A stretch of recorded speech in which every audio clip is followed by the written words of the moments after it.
Hello, everyone, and welcome to another episode of the Dangerous Jobs Podcast. I'm your host, Apolonia Rockwell. We have Daniel Yates out of Austin, Texas with us here today. And today we're making things work. I am obviously holding my phone during this podcast. So if my video looks off, that's why we're just making this work today. But I'm super excited to have a really special guest with us today. Daniel has dedicated so much time, energy, focus of his dedicated to the blue collar worker, dedicated to highlighting the blue collar worker. And why I'm so fired up to talk about it today is because, as you guys know, we're a safety company. We're out of Colorado, and we specialize in safety training and consulting. And we have so many listeners that are safety professionals, or maybe they're business owners or supervisors, maybe new to the position. And they don't, I think the biggest thing with safety is that we don't all the time understand who we're serving. And that's exactly what Daniel specializes in. So Daniel, welcome. And how has your morning been so far? Thanks for having me. My morning's been pretty good. It's been uneventful. We have a 4-month-old here at home, and so uneventful is good. Yeah.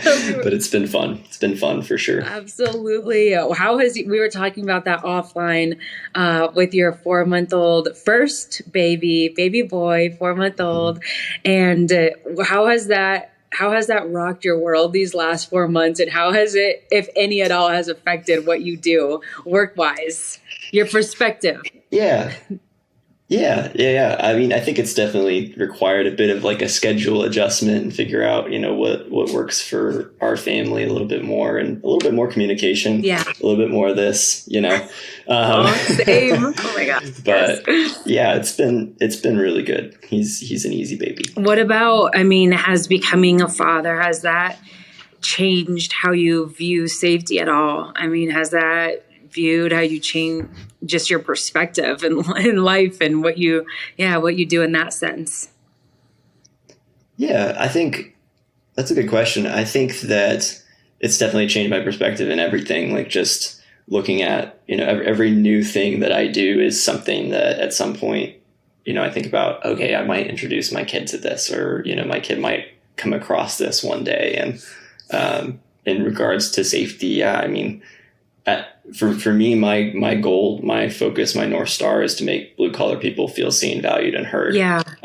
And so it's really humanizing them, and having, a little kiddo at home is just a step, I think, on top of that, of like humanizing from birth to, the 60, 70-year-old people that I meet out in the field. Everybody is important along the way, regardless of where they're at. And so. Absolutely. Yeah. Absolutely. No, that makes so much sense. And that connects to what I wanted to start talking to you about is just one, you just mentioned highlighting the blue collar worker, making sure that they feel valued, heard, and seen.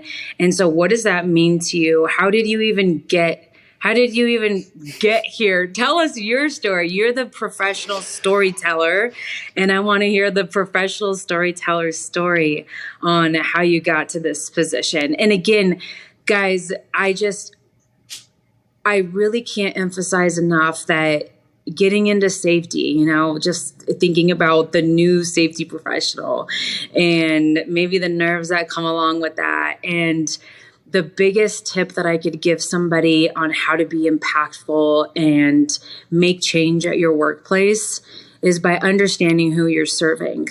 And I think that's where we miss the mark. I think that when I got into the safety industry, that was the thing I noticed most, was that there's a huge disconnect in safety professionals. I know you've seen this, Daniel, safety professionals and the workers, the actual boots on the ground. Why do workers hate safety? Why do workers hate the safety professional? I think when you can understand who you're serving is when everything will change for you. So Daniel, that's what leads me to bring me to this of where did your journey start and how did you get into this whole industry and what makes you so passionate about highlighting the blue collar worker? Yeah, so it's kind of a winding road to get here. I have zero blue collar background. I don't have an uncle in construction. My dad was a data analyst. My mom was a stay-at-home mom. Like, Yeah. no idea, the first thing about the construction world or anything like that. My only experience was, being frustrated, like in traffic with road construction, Yeah, which is, yes. I think, the average person's experience. Yes. Yep. And so kind of the short story is that I started a video production company right out of high school. And then a few years in, I was reached out to by a local civil construction company here in the Austin area. And we went ahead and did a video project for them. And the first time I was on site, this was my first time on any construction site ever, right? I've got these brand spanking new steel toe boots from Walmart, whatever the cheapest thing they've got, right? I've got the Bob the Builder hard hat going and the brand spanking new oversized orange safety vest, right? Yes. And yeah. I just remember pulling up to the site and they're building a subdivision, right? And it's all of the civil work. So it's utilities, it's earth moving, it's the big ass machines and, all the stuff that I think people drive by but don't really pay mind to. Yeah. But I was walking onto this site and I remember just being absolutely blown away that this happens right under society's nose. Like your water, being able to flush your toilet, your house not flooding, being able to drive down the road, all happens because of, what they were doing on this site because of blue collar people who were working their asses off. Yeah. And so I just remember being blown away by the sheer, magnitude of the project, like how large it was and happening just right there, right, 10 minutes from the house that I grew up in. Yes. And the second thing for me was obviously the equipment is badass. It was, a cool experience to get up close to some of the big yellow iron. And I had never had any experience like that before. But the third thing and the biggest thing for me, and to this day, the biggest thing was the people. And that was, I grew up, we'll call it white collar, right?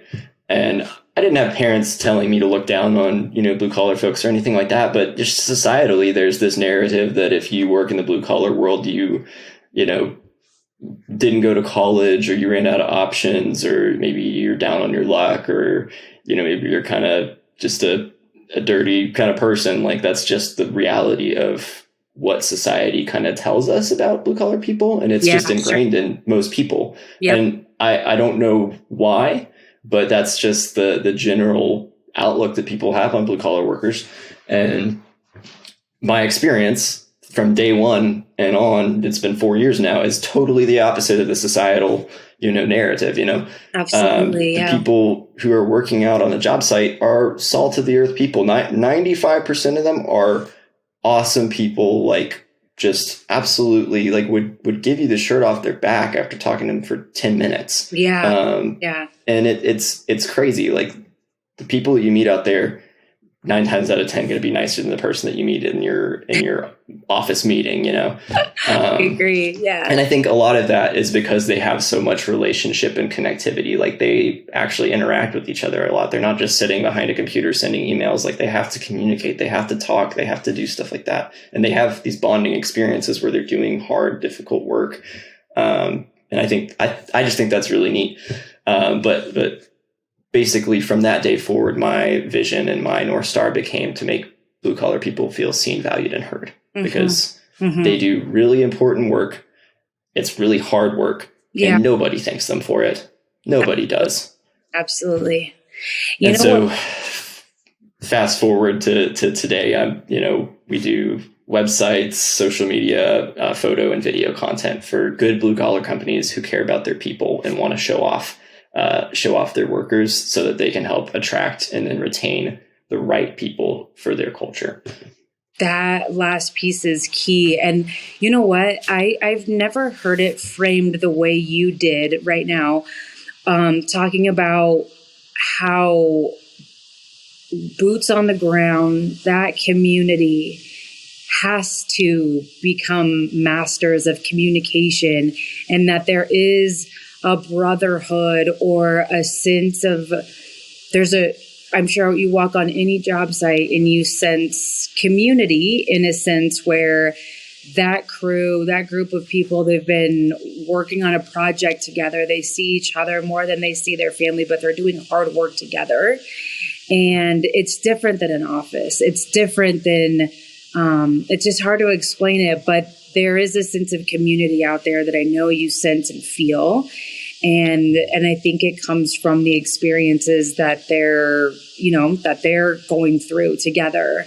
And there's a lingo and there's, so much to it. But I think it's really, really special of giving these people voices, right? You're talking about giving workers voices, because a lot of the time workers they are not appreciated in the work, the hard work that they do. So I think that that's really, really cool. What's one thing, and then your work helping showcase that. I think that that's awesome, and highlighting that for people, because it is hard to, it's hard to communicate that. But so what about when you started working with these clients, or you started building up your clientele, you're helping them market, you're helping them tell their story through social media, through, video and pictures and things like that. But what are some of the things that you've learned while walking these job sites too? I mean, have there been any aha moments aside from the obvious? But yeah. Yeah, that's a good question. I think there's been tons. I think the coolest thing about the blue collar world is that there's endless things to learn. You can master, for me, like you can master photos, not that I'm there, but you can master being a photographer and learning all the settings and how to properly edit stuff and properly tell a visual story. I think you can kind of master that. Mm-hmm. You can go on to learn video and things like that, but there's kind of a cap at some point on what you're going to learn. And in the blue collar world, it's like there's no end, because there's no set way to do things. Yes. There's no textbook on how to lay pipe the perfect way. Mm-hmm. It depends on where you are in the country, how you're going to do it. It depends on what type of soils you're working with. It depends on, the experience of the foreman and what they learned how to do from their foreman before them, because the training is almost non-existent, Yeah. And so I think one of the big things for me is just that there's so much to learn. Mm-hmm. And it saddens me that more people don't consider going into the trades or into the blue collar world. Yeah. Because I think a lot of people would be so much happier there than behind a desk. Mm-hmm. Speaking as somebody who sits behind a desk probably 80% of the time. Yeah. No, and I completely understand where you're coming from. Having so much family, friends in this line of work. It's the only thing, that's what I grew up knowing. And my dad worked in the oil and gas industry for, his whole life since he was a teenager. And so yeah, all that really resonates with me. And so one thing too, I'm really interested to pick your mind about is the stories that you've come across and the challenges, maybe more of the pain points that workers are experiencing today. And so when you're out here capturing a story, when you're out in the field for a client of yours, so let's say a typical construction company, and this construction company is like, they hire you out, they want you to tell their brand story. And audience, what that really means is showcasing our people's story, our brand story, our people's story. And so when you're out there and you're interviewing these men and women that are working day in and day out on these difficult projects, what are the challenges and the pain points of these workers that's maybe like a reoccurring theme, or you see come across a lot? Yeah, man, there's a lot. I think as an industry, the construction world kind of tends to lag behind a lot of other industries. And so there's a lot of things where you see whether it's younger people coming in or people coming in from another career path. And they're like, dude, we don't have a laid out training program. We don't have a clear path for, you know, how do I move up either vertically or horizontally in the company? Yeah. We don't have, you know, more than just, you know, a foreman saying you'll get your turn one day. Yeah. You know, oh my like, gosh, that's true. Yeah.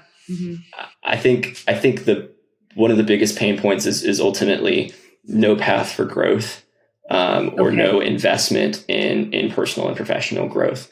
You know, they come to work and they come to work and they get paid, which is awesome. And you make decent money in the construction world if you're working for the right people in the right trade.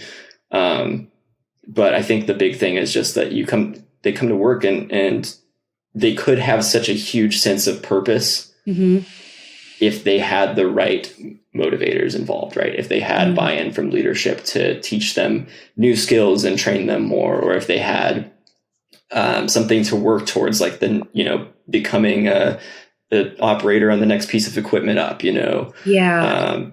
So I think really not having buy-in from leadership is one of those big things. And I think we see that happen because there's this cycle of workers coming in, being kind of used up by the company, not being invested in, and then leaving for, you know, 50 cents or $1 more to the next company and repeating. And so the leadership says, oh, well, it's not worth our time or our money to invest in these people because they're just going to leave. Yeah. Well, if you don't invest in the people, if you don't start, it will never change. They will always leave because you're not taking care of them. And the only thing they're coming to work for is the dollar.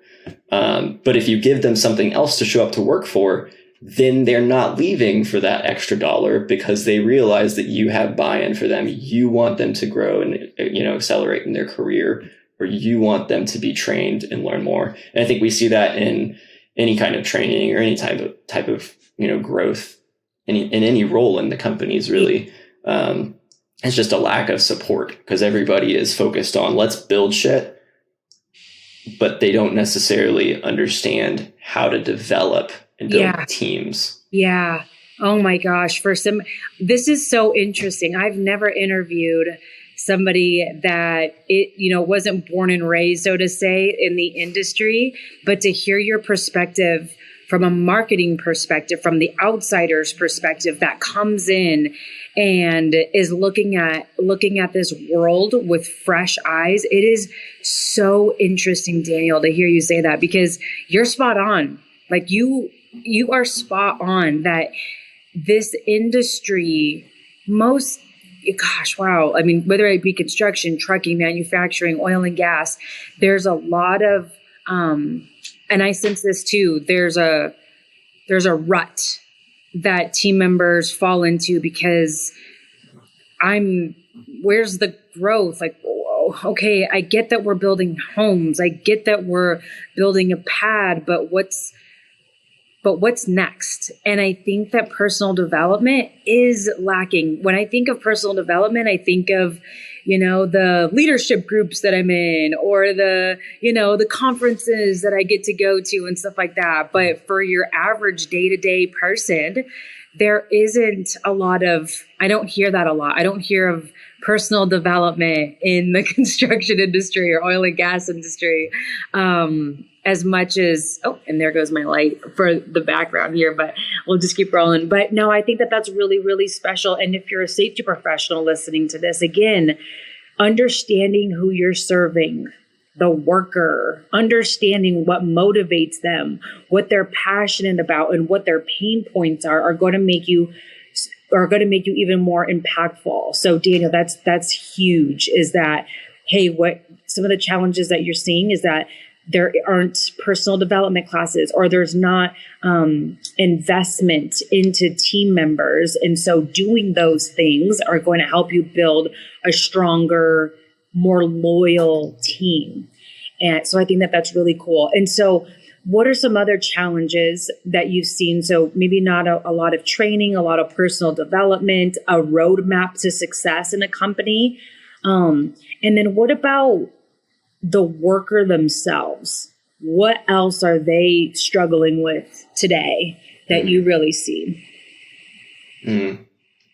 That's a great question. I mean, everybody has their battles, right? And I think a lot of the time, if you look at the culture that the blue collar world has, it's dating back to, the start of, the construction world in the United States, if we'll go with that, right?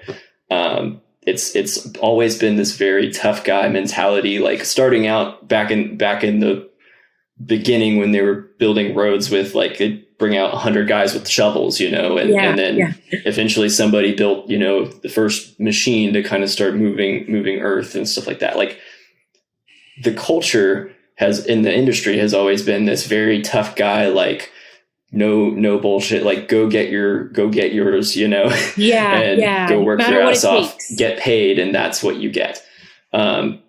And that's great because that's what's gotten to us to where we are today in society. Like the society is built on the back of the blue collar worker and the men and women who have literally worked their asses off for not much in the past. Mm-hmm. The reality that we need to sit with today, though, is that we have a shrinking workforce and that we've moved and progressed so much as a society because of what the construction industry has done, that now the construction industry needs to step up and match society in terms of how they're treating people and how people are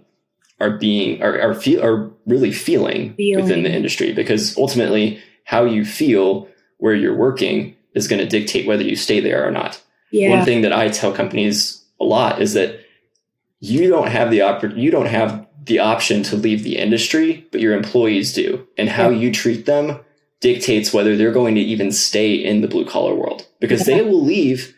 They'll leave. They'll go and work at Starbucks. They'll go and work at Target. They'll go and work in a role somewhere in an office, for another firm.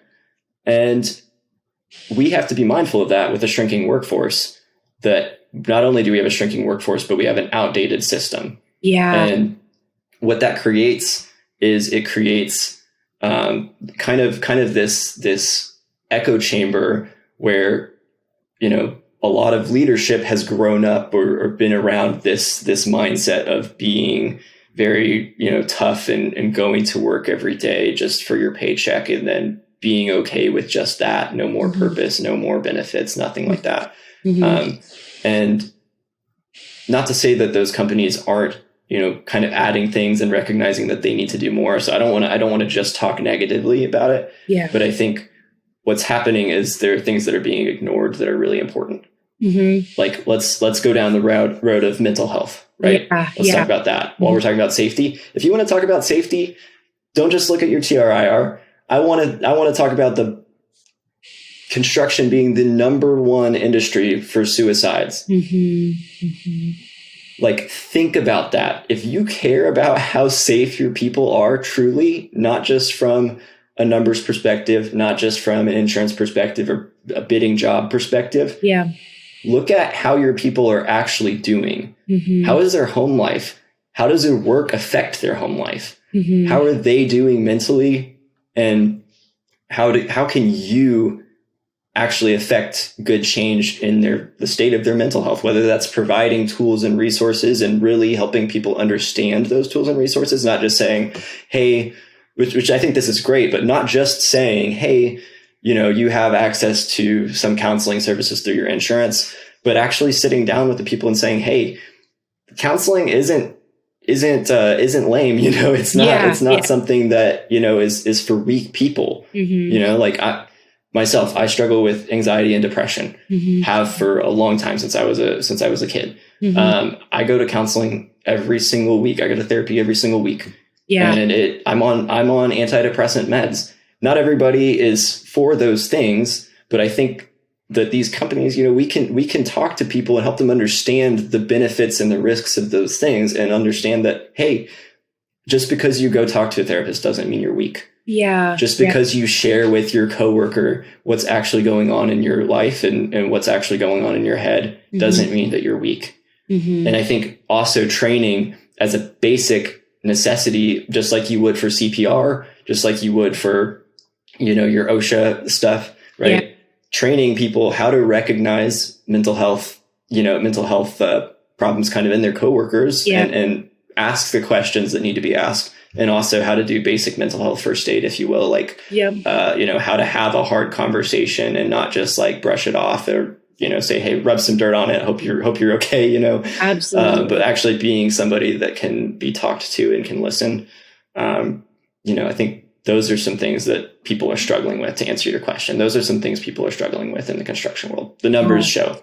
The numbers show it. They do. And I'm like exploding over here with questions, and I want to be like, yes, this is, oh my gosh, like you're speaking such truth, Daniel, and you're really resonating with everything that I'm currently seeing, focused on, working on, hearing from clients, hearing from workers for these clients.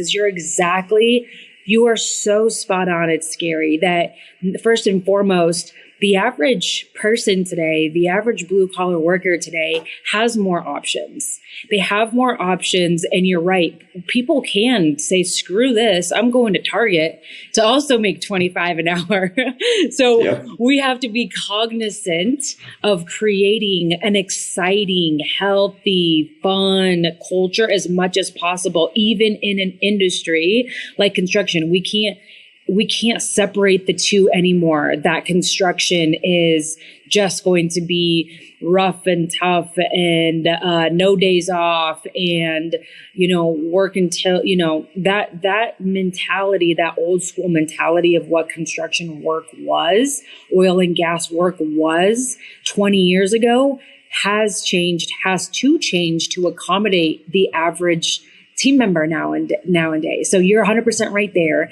And then number two, the culture. If everybody listening, our audience, it doesn't matter the title, but I feel like our audience that are listening today, whether they're safety, owner, again, superintendent, management, we're all looking to up and increase the level of culture and the level of experience that our employees are facing. So I don't really believe in a safety culture because that doesn't really make sense. It's just, there is no safety culture. There's just a company culture. And so these are all tactics that you just shared. Anybody listening that's looking to take their company culture to the next level, you just shared the secrets to that is understanding your worker. What does that mean? What I heard you say was not only focused on throwing programs. I love how you said that. Not just throwing programs at your employees' feet saying, hey, like insurance, can provide some counseling. But no, what does that really mean? What does it look like? And what's the stigma if somebody were to, inquire about those maybe new things? It's the first time somebody's inquiring about counseling or mental health first aid is something that's so important that companies are barely getting into, or if they barely know about that. So I think that's beautiful. Anything else, Daniel? I want to wrap up with the end user in mind, the blue collar worker. Is there anything else that we could be focused on if somebody's listening and they're trying to take their company culture to the next level and they're just really struggling to understand maybe? Oh, let's see here. There we go. Still went black, but the audio is still going. Is there anything else that, any advice that you would give safety professionals or somebody just trying to take their culture to the next level? Yeah. I think you have to really address the office field disconnect. Okay. It's prevalent throughout the entire industry. Yeah. There is this unspoken divide that, heaven forbid, we talk about it between the office and the field. The office sticks with the office, the field sticks with the field. Yeah. And the field feels like they are being, they feel like they feel like the office is getting paid way more than they are, and that they're just doing the work so the office can get paid.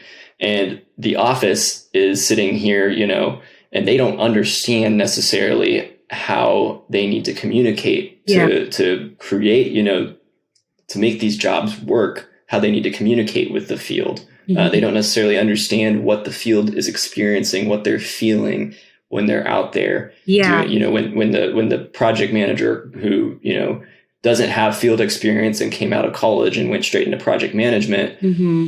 when they call and say, hey, why isn't this getting done? If they don't understand and they're not spending time out in the field with their people, mm-hmm. and they don't understand the difficulties that they're running into and why they can't meet, X, production a day or whatever it is, right?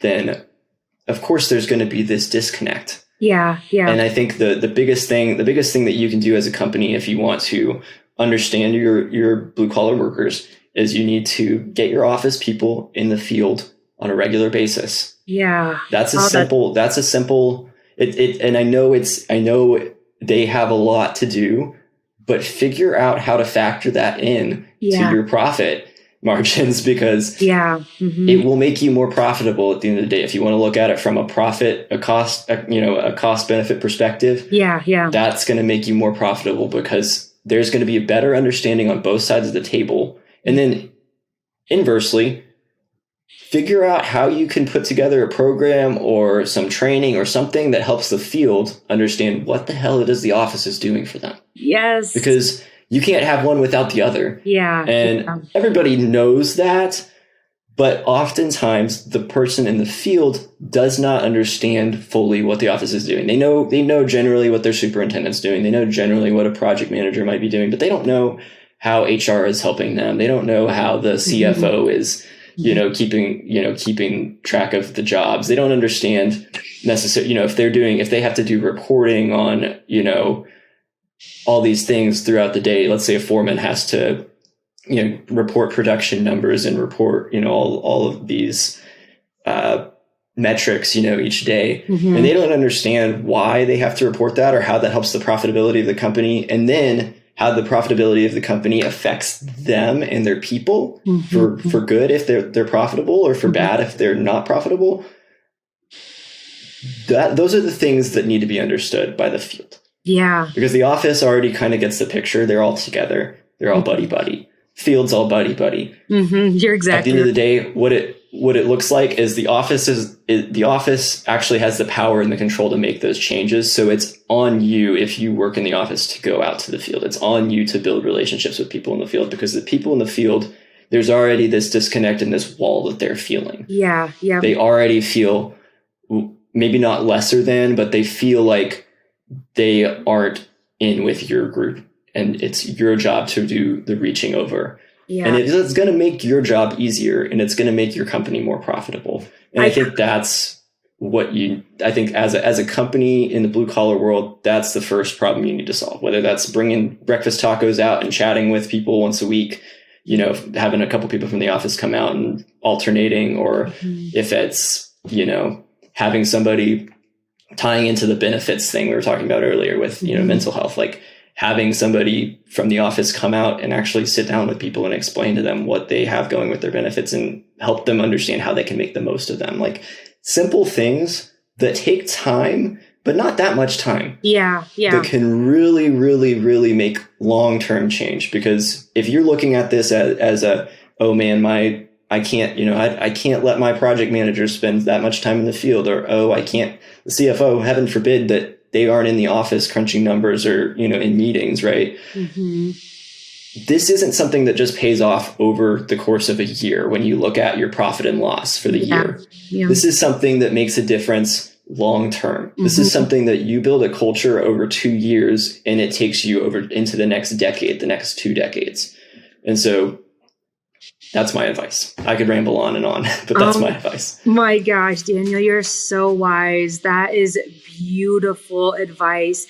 That is key. I mean, there's so many learning lessons in this episode. I would encourage you to re-listen. I know I'm going to be going back and re-listening to this, but I mean, that's you're speaking a lot of facts there. And whether it comes down to billing, spending some time in the field, and vice versa, that level of trust, that level of exposure. I mean, the guys in the field, the girls in the field, maybe they've never met, why am I being hassled for this report? But if they were to see the reasoning why, and if the office team were to see the challenges, the working environments, and they were to actually see it themselves, I think you're right. It would open up so much as far as perspective and respect, both ways, from office to field. And, gosh, I just feel like the whole theme of today's conversation has really been how to connect deeper with your team members, with your coworkers, with your employees, because goodness gracious, yeah, you talked a lot about that. So Daniel, I want to honor you and appreciate you for your time today. And I'm so excited, guys. We're going to link Daniel's, we'll link all your social media, but your LinkedIn, guys, with over 22,000 followers. Daniel's doing something right. How he communicates the story, how he communicates a picture, an environment, a culture is I've never seen it done like how you do. So head on over to his LinkedIn page if you're interested, and we'll link your contact information. If you're interested in any of Daniel's work, you'll be able to contact him directly. But thank you so much, Daniel. I really appreciate it. And I'll let you get back to that 4-month-old who is in the background. So thank you. Yeah, thank you so much, Apolonia. Thanks for having me on, and thanks for all that you're doing to help companies work safe and treat their people the way that they should. I really appreciate that. It aligns with my mission as well. So anything we can do to help blue-collar people feel seen, valued, and heard, I'm all for. Awesome. Talk to you guys next time. Thank you for listening. Take care.